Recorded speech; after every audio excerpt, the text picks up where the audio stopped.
Chers élus de Dieu, que la grâce et la paix du Seigneur Jésus-Christ se reposent sur chacun de nous pour sa gloire. Nous avons l'honneur de venir partager avec vous ces thèmes. C'est un thème que nous avons vu pendant la Pâque, mais comme ça n'a pas été enregistré, nous les autres nous avons bénéficié de cela. Et comme vous qui êtes au loin, vous n'avez pas reçu, vous n'avez pas suivi, nous avons trouvé obligatoire, impératif de venir faire cet enseignement pour partager avec vous. Donc, le thème, c'est l'origine de l'humanité. L'origine de l'humanité. Peut-être déjà qui vont se mettre à dire non, ça, l'origine de l'humanité, je connais déjà, c'est comme ça, comme ça. Oui, tu comprends, tu connais, mais peut-être tu n'as rien du tout compris. Et c'est pour cette raison nous allons vous présenter aussi ces thèmes tels que le Seigneur Jésus lui-même a révélé. Donc, ce que je tiens d'abord à partager avec vous, le thème que nous avons développé lors de la Pâque, que nous avons suivi, ces enseignements que nous avons suivis pendant la Pâque, ce sont des enseignements révélés par le Seigneur Jésus-Christ lui-même. Donc, le thème général, c'est Israël. Israël est ici en Afrique. Israël de la Bible est ici en Afrique. Et c'était ça le thème. Et j'étais à l'extérieur et c'était le Seigneur Jésus-Christ lui-même qui m'a révélé cela et m'a recommandé. J'avais prié parce qu'on était à l'approche du poste de la Pâque. J'étais là seul et je disais, mais Seigneur, comment maintenant là j'ai envie de célébrer la Pâque avec les élus. Je suis là seul et finalement il faut, et j'ai prié, j'ai demandé que le Seigneur fasse sa volonté. Parfois, je demandais au Seigneur qu'il me révèle que je rentre. Et parfois, et après, je reviens, je dis, que tu me pardonnes, que ta volonté soit faite et agis selon ta vision, mais pas selon ma vision. Et j'ai demandé pardon. Et après que le Seigneur m'a révélé ce thème, et après le Seigneur m'a révélé, m'a recommandé de retourner au pays pour célébrer la Pâque. J'étais très content. Et après il m'a révélé aussi de parcourir les autres coins aussi pour l'évangélisation. Donc ça c'est sur l'ordre du Seigneur. Donc ce thème sur l'origine de l'humanité, c'est un thème révélé par le Seigneur lui-même, pas un thème qui est venu de moi. Le thème général de la Pâque, c'est Israël de la Bible est ici en Afrique. Je crois que nous avons déjà publié les deux déjà, et les deux là que nous allons partager avec vous aujourd'hui. Bon, si le Seigneur Jésus-Christ le permet, nous allons les partager avec vous aujourd'hui. Donc le thème c'est Israël, l'origine de l'humanité. Donc c'est le sous-thème, l'origine de l'humanité. Peut-être tu connais déjà l'origine de l'humanité, mais tu n'y as rien du tout compris. Et nous sommes là pour comprendre. Et quand nous allons aborder cette partie, peut-être que ça va te surprendre étrange. Peut-être tu vas qualifier ou tu vas dire que c'est une nouvelle doctrine ou c'est dire que mais c'est la Bible et tout vous sera partagé, présenté avec les références bibliques. Et vous-même vous allez trouver, vous-même vous allez voir aussi de vos propres yeux. Et vous-même là, vous allez témoigner vraiment que c'est la vérité. Avant tout, nous allons prier. Père éternel, je remets la direction, la houlette de ce moment entre tes mains. Mets-moi de côté, fais ta volonté. Seigneur Jésus-Christ, si c'est sorti de ta propre bouche que je suis ta parole, mon Dieu ne permet point du tout que ta parole soit du mensonge, ne te permet point du tout qu'il y ait des erreurs ou qu'il y ait des erreurs dans ta parole. Non, point du tout. Alors Père Céleste, que ta parole soit infaillible, que ta parole soit toujours la vérité, la réalité, et soit vérifiable par ceux-là qui doutent toujours. Alors Père Céleste, mon Dieu Tout-Puissant, mets-moi de côté, que toi-même tu fasses ta volonté. Et si, mon Dieu Tout-Puissant, tu as confiance et si toi tu tiens ce que je présente cet enseignement, descends toi-même à moi et pour révéler, exposer de plus profond des choses, mon Dieu, des choses que nous irons et c'est pour ta gloire. Alors Père Céleste, dirige ce moment, mets-moi de côté et fais ta volonté. Couvre-nous par tes miracles de feu, par tes boucles de feu. Cache-nous sous le sang de ton sang, par le nom de Seigneur Jésus-Christ. Et je déclare, je proclame que toute mission, tout mandat, tout plan, tout complot, tout projet de ténèbres contre moi, contre ce moment, ou ce qu'ils feront après que tout cela soit maudit par l'échec tragique au nom de Jésus-Christ avec eux-mêmes. Alors Père, ta parole déclare, toute personne que se liguera contre toi, tombera sous ton pouvoir. Toute langue qui se lèvera en justice contre toi, tu la condamneras. Tel est l'héritage et tel est l'héritage de tes serviteurs. Alors Père Céleste, que toute langue qui se lève en justice contre moi soit condamnée. Toute personne qui se ligue contre moi spirituellement ou physiquement tombe sous mon pouvoir, soit écrasée. J'ordonne qu'ils deviennent mes marchepieds, que je le foule aux pieds, que je les écrase au nom de Jésus-Christ. Merci, couvre-nous par ton sang et que tu me mettes de côté pour faire ta volonté, non pour ma gloire, pour ta gloire seule, au nom de Jésus-Christ et pour le salut des âmes, afin qu'à travers ces thèmes, je veux qu'à travers ces thèmes, que toi, d'ailleurs même c'est ça aussi ta décision, ta vision. Alors Père, si tu présentes, tu ordonnes ces thèmes, moi je sais pour qu'à travers cela, des fils de Jacob, des vrais fils de Jacob, humains normaux, créés à ton image et à ta ressemblance, qui se trouvent partout et qui sont partout dispersés, partout mélangés avec d'autres peuples partout, reconnaissent et chassent qu'Israël de la Bible est ici en Afrique et qu'ils doivent prendre la décision pour venir ici, mon Dieu, pour revenir dans leur propre terre, pour revenir dans ton héritage. Et puis qu'à travers cela, c'est juste que leurs yeux s'ouvrent, qu'Israël n'est point du tout dans ce Dieu qu'ils appellent actuellement Moyen-Orient, ou en Europe, ou en Asie, ou dans un autre lieu. Mais ce n'est ici, c'est ici. Alors Père, que toi-même tu profites de l'occasion pour parler, pour nous reprocher, pour nous présenter ce que tu veux que nous comprenions, nous découvrions au nom de Jésus. Même à t'écouter, fais ta volonté et que ta parole sorte au nom de Jésus que je te prie. Amen.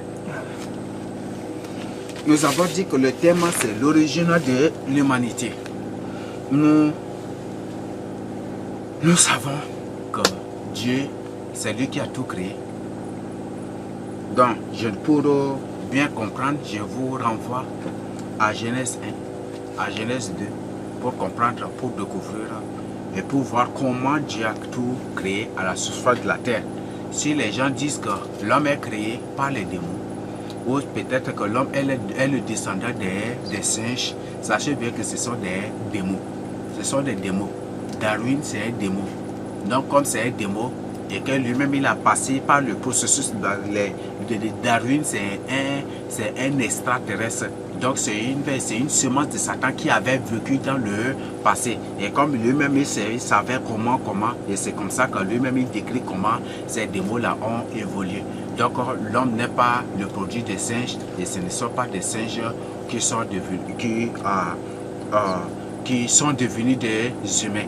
Donc, si toi tu crois en ces choses, ou tu enseignes ces bêtises, même si tu es le grand frère de Dieu, tu ne seras pas sauvé. Tu dois fuir ces abominations parce que c'est un blasphème. Et si tu blasphèmes contre Dieu constamment, après avoir découvert la vérité, tu enseignes ces mensonges, ces choses aux gens, même si tu es le grand frère de Dieu, tu ne seras pas sauvé. Donc, tu dois renoncer à ces choses. Bibliquement, la Bible est vérifiable. Tout ce que la Bible dit, c'est ce qui se passe aujourd'hui. Tout ce que la Bible a dit, tout ce que la Bible a dit est confirmé, approuvé, même scientifiquement a été vérifié et confirmé que c'est vrai. Donc il y a beaucoup de choses, Donc la Bible c'est la vérité, la Bible c'est la vérité, la Bible c'est la réalité. Donc c'est ce que je voudrais que vous compreniez.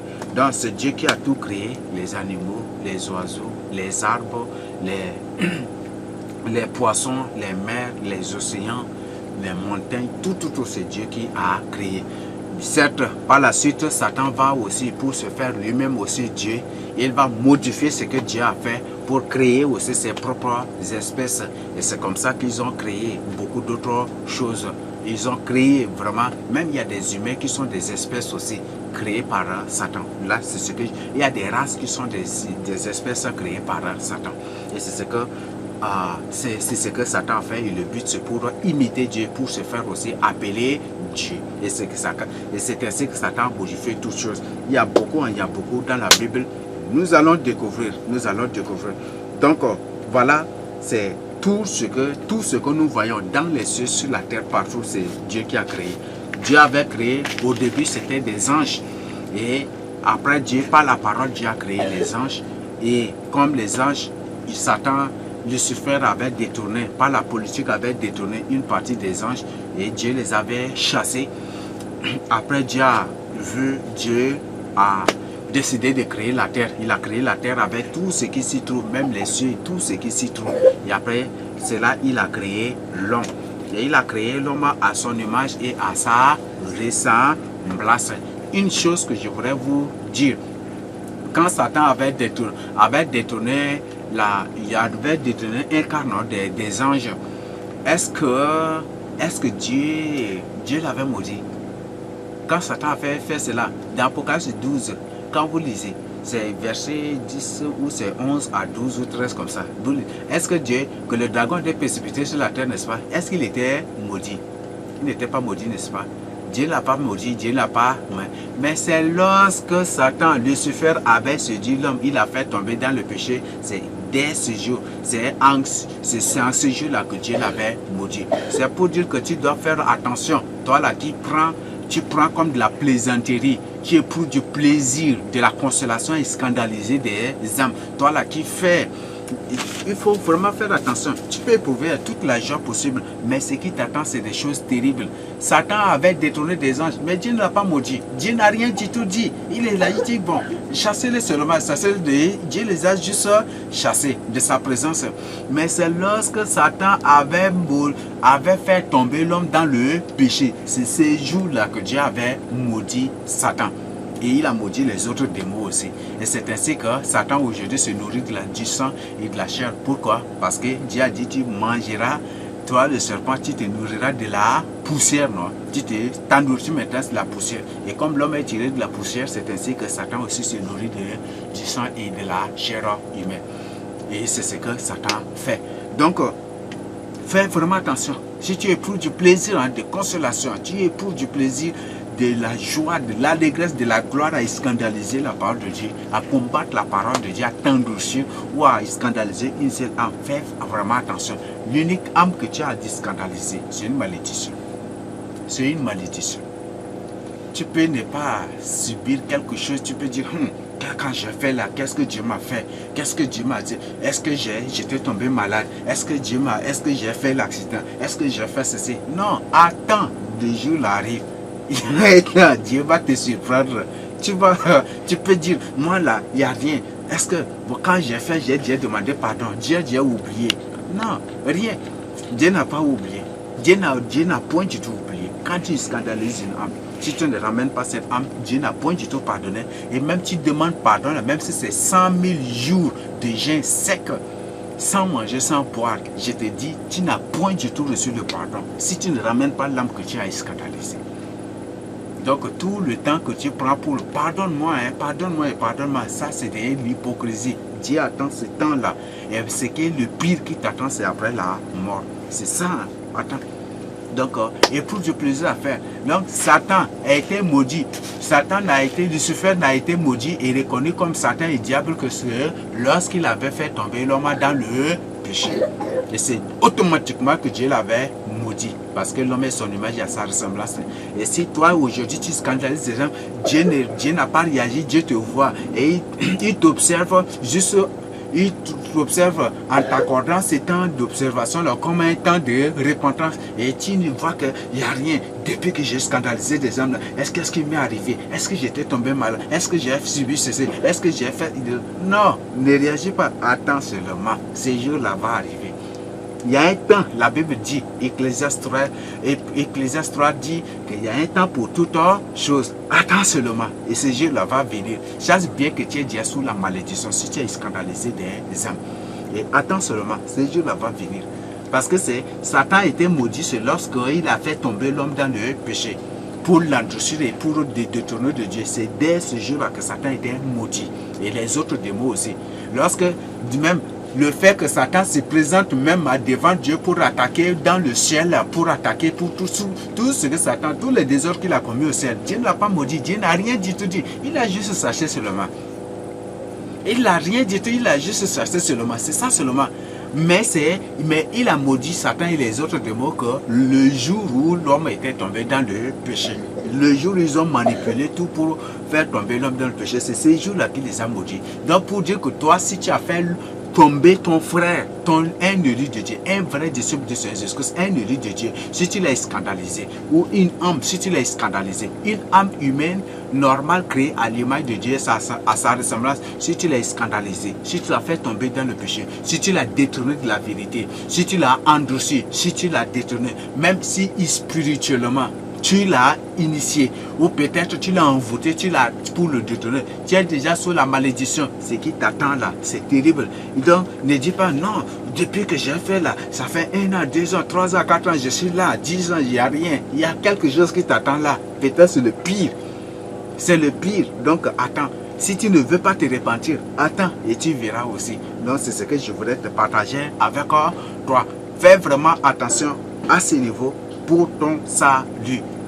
Fais vraiment attention. Répands-toi et cherche cette âme-là. Ou confesse cela sérieusement. Et si la personne est là, tu dois aller vers la personne ou confesser publiquement pour ôter ces scandales ou soit pour ramener la personne dans la bergerie. Le Seigneur Jésus-Christ a clairement dit, si quelqu'un n'est pas avec nous, est contre nous. Si quelqu'un n'assemble pas avec nous, cette personne disperse. Et tous ceux qui dispersent, le Seigneur les qualifie à des rebelles. Donc, attends, ton tour là arrive. Et tu peux dire, même le Seigneur peut te laisser vivre 5 ans, 6 ans, mais le temps là arrive. Nous sommes au dernier temps et ce temps là arrive. Et bientôt, tu peux rire, présenter, mais le pire arrive bientôt. Donc voilà ce que je tiens à partager avec toi. Donc pour t'ouvrir les yeux. Donc Dieu avait créé l'homme. Dieu. Et après, l'homme était tombé dans le péché. Et c'est lorsque l'homme était tombé dans le péché que Dieu a maudit l'homme. Dieu a commencé par maudire le diable, n'est-ce pas? Il a maudit le diable, il a maudit Satan, les démons, il les a maudits et jusqu'à sur Adam. Et c'est ainsi qu'il les a maudits. Voilà. Donc fais vraiment attention. Cherche le salut de ton âme. Cherche d'abord le salut de ton âme. Donc, si tu ne veux pas croire, tu vas le croire bientôt.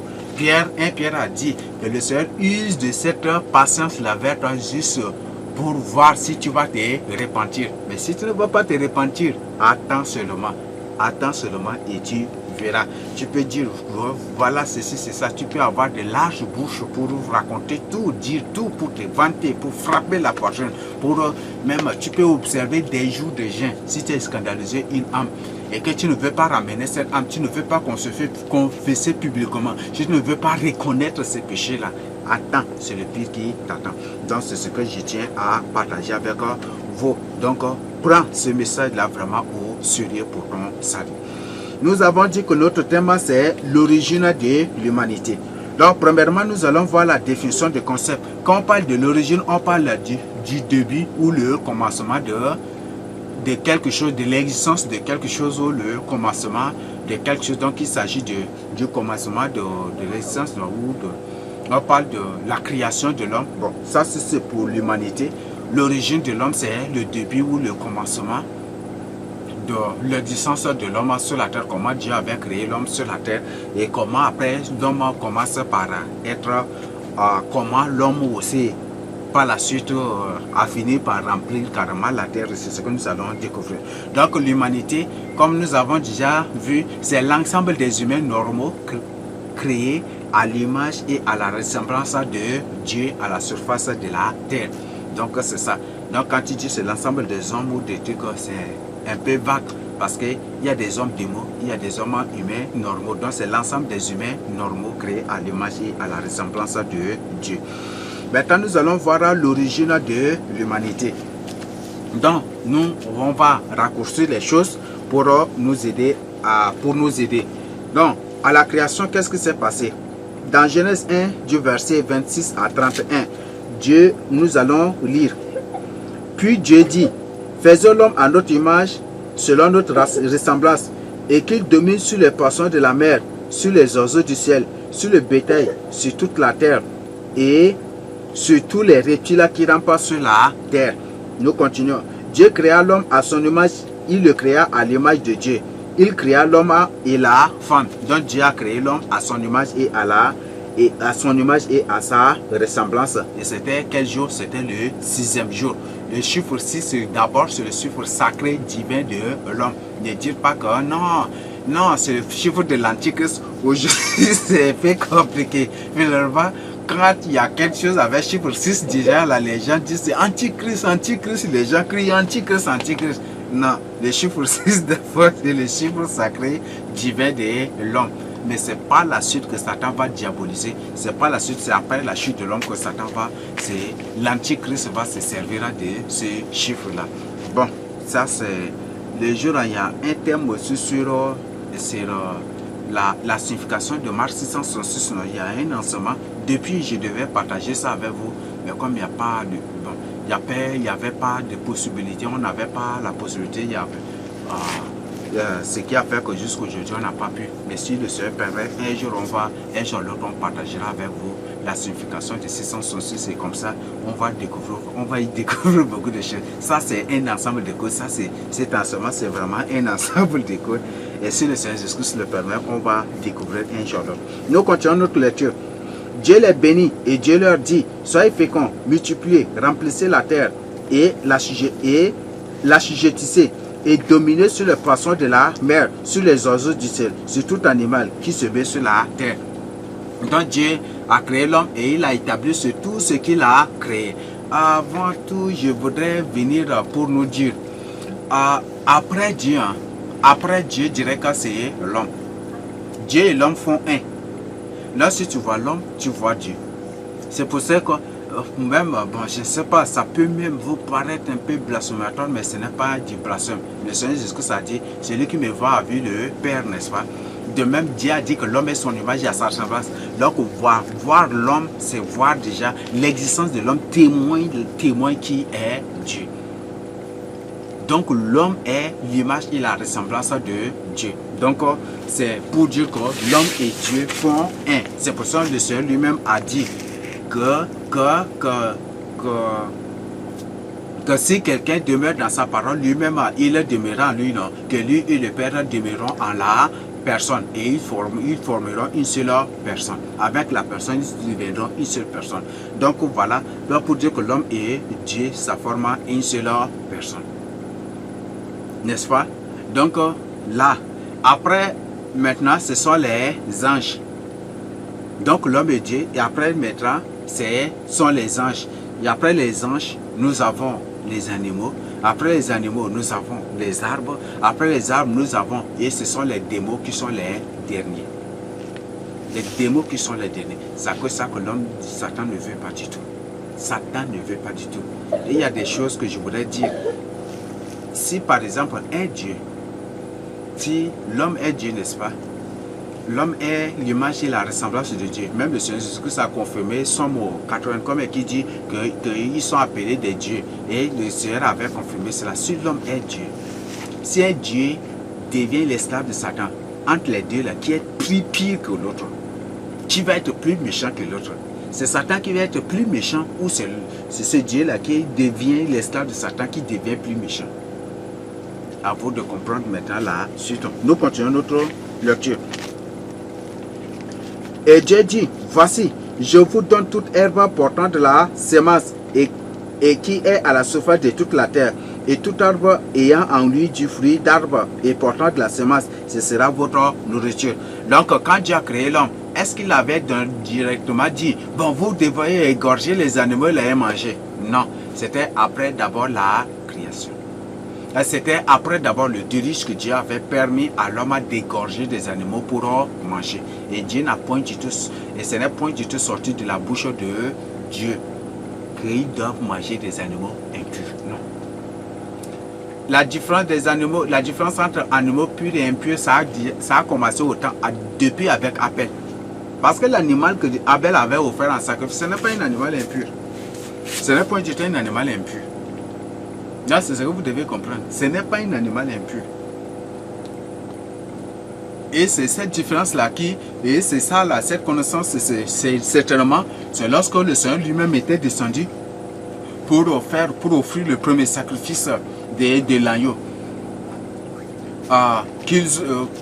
pour faire le premier sacrifice de l'agneau. Et certainement, c'est ça. Parce que la Bible dit qu'après les avoir chassés, que le Seigneur avait fait des vêtements en peau de brebis, non, pour leur donner. Et ça, c'est exact. Ça confirme que le Seigneur Dieu lui-même était descendu. Il a offert des sacrifices pour le péché, pour le pardon, pour le péché d'Adam et d'Ève. Et c'est après, d'abord, il a pris la peau de ces animaux-là pour en faire des vêtements, pour leur recouvrir. Et c'est ce que Dieu avait fait. Donc, c'est pour dire que la connaissance déjà, la différence entre les animaux purs et impurs, ça a commencé depuis Adam. Après, Adam a transmis ça à ses enfants. Et ses enfants ça a continué jusqu'à Noé. Et de Noé maintenant, quand Dieu lui a dit, tu choisiras cet animal impur, ceci, et les animaux impurs, le Seigneur lui a fait dire, et automatiquement Noé savait déjà les animaux impurs. Il connaissait les animaux impurs et c'est ce que lui il a fait aussi. Il a ramassé le nombre des animaux impurs tel que Dieu lui a recommandé et c'est ce qu'il avait fait. Donc aujourd'hui, bon, je ne sais pas, beaucoup croient que non, que c'est après, d'abord c'est lorsque Dieu a fait sortir les enfants d'Israël de l'Égypte et c'est en ce moment qu'il leur a demandé de manger ou de s'abstenir de consommer des animaux impurs. Non, ce n'est pas vrai. C'était avant cela, c'était dès la création. Aujourd'hui, beaucoup de gens brandissent 1 Timothée comme 4 nord qui disent qu'il y aura des temps où les gens vous interdiront de manger des aliments ou des aliments dont Dieu a appris. Dieu nous a demandé de prendre avec action. C'est ça là que les gens brandissent pour combattre le méchant sans question. Je ne dis rien. Tu crois à cela, toi-même tu verras. Mais si tu ne crois pas à cela, que Dieu te bénisse et mais ce que je tiens à te dire, le Seigneur condamne la consommation des animaux impurs. Tu peux brandir tous les messages bibliques, tous les versets bibliques, mais je vais te dire et je vais te réconfirmer, réaffirmer encore que Dieu condamne la consommation des animaux impurs. Le Seigneur de sa propre bouche m'a déclaré sa parole. Le Seigneur de sa propre bouche m'a dit que je suis sa parole. Je n'invente rien. Si je mentais, c'est depuis déjà, peut-être 2019 ou depuis 2018 là-bas que j'étais déjà mort. Mais si je suis là, je te dis la vérité. Le Seigneur de sa propre bouche m'a témoigné que je suis sa parole. Sa parole et son épée. Il a dit beaucoup d'autres choses. Si, dans la Bible, est-ce que les anges, à l'ange Michael, Dieu a dit qu'il est sa parole? Est-ce qu'à l'ange Gabriel, Dieu a dit que c'est sa parole? Est-ce qu'à un prophète, à un autre prophète dans la Bible, Dieu a dit c'est sa propre bouche, qu'il est sa parole? Dieu toujours met sa parole dans leur bouche. Si je te dis la vérité, tu refuses de croire, tu finiras par croire un jour. Il y a des gens qui même disent, ça c'est phénoménal, mais je le dis, il y a des gens qui disent que non, que le jeûne liquide n'existe pas dans la Bible. Oui, ces gens-là, c'est vraiment terrible. Le jeûne liquide existe bel et bien dans la Bible. C'est un code biblique.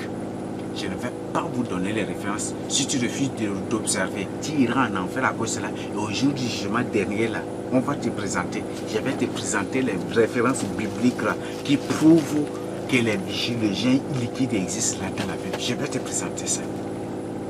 Je dis, aucun ange ne peut m'enseigner la parole de Dieu.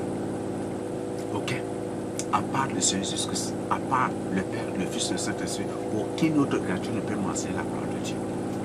Le Seigneur, parce que le Seigneur Jésus-Christ de sa propre bouche m'a dit que je suis sa parole. Tu ne peux jamais m'enseigner la parole de Dieu. Et tu ne pourras plus du tout.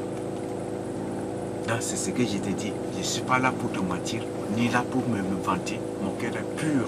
Je te dis la vérité. Si tu crois qu'il n'y a pas de jeûne liquide dans la Bible, je te laisse croire à cela. Tu iras en enfer à cause de cela. Ça, c'est une première information. Et deuxième, quand tu seras devant au jugement dernier là, ou même en enfer là, ils vont te présenter. Oui.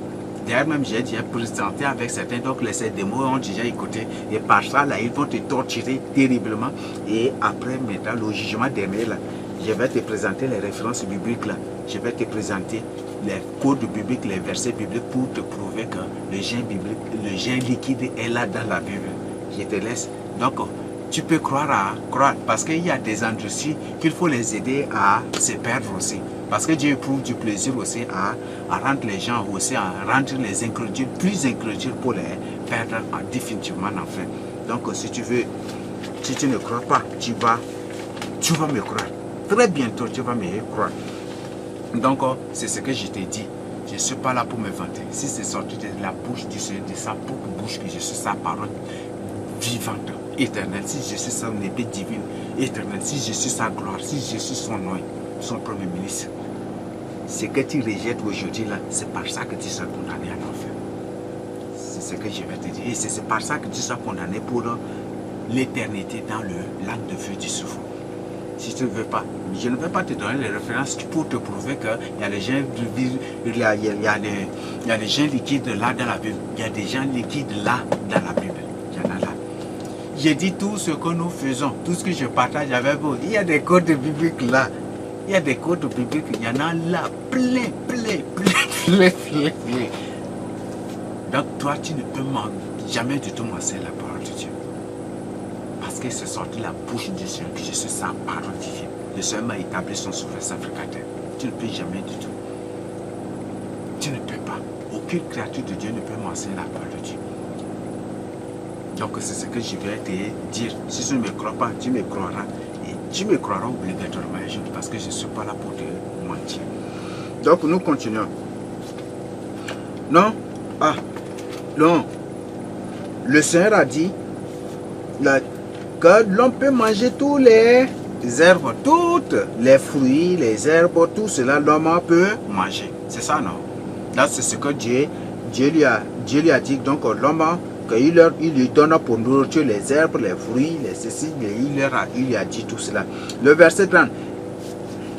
Et à tout animal de la terre, donc aux animaux, qu'est-ce que Dieu leur a donné? À tout animal de la terre, à tout oiseau du ciel et à tout ce qui se met sur la terre, ayant en soi un souffle de vie, je donne toute herbe verte pour nourriture, et cela fut ainsi. Donc tous les animaux de la terre à la création, avec les oiseaux, ne se nourrissaient que des herbes. Donc entre-temps, les lions se nourrissaient que des herbes, mangeaient, broutaient les herbes comme le bœuf. Et c'est la même chose là que Dieu a dit dans Isaïe que le lion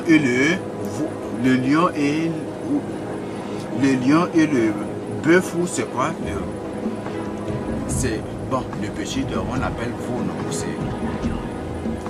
Donc que le lion et le bœuf, ils mangeront des herbes, comment ils auront pour nourrir des herbes, c'est ce que Dieu va. Donc c'est pour dire qu'au milieu de l'homme, c'est ça là que Dieu va ramener.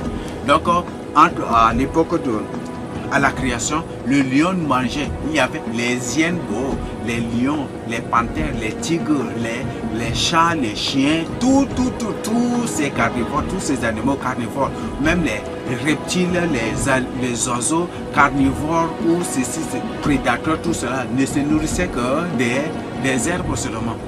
Donc ils broutaient les herbes comme les bœufs, comme les chevaux, comme les chevaux, comme les ânes, comme les brebis, comme les boucs, comme les chèvres, c'est ce qu'ils faisaient. Et c'était après d'abord la chute de l'homme que tout sera caché. C'est juste après la chute de l'homme que le mal va entrer et le lion devient maintenant prédateur, ne va aimer que la chair seulement, la chair des autres ou la chair humaine. Et c'est comme ça, et c'est ainsi que tout a été caché avec la chute de l'homme.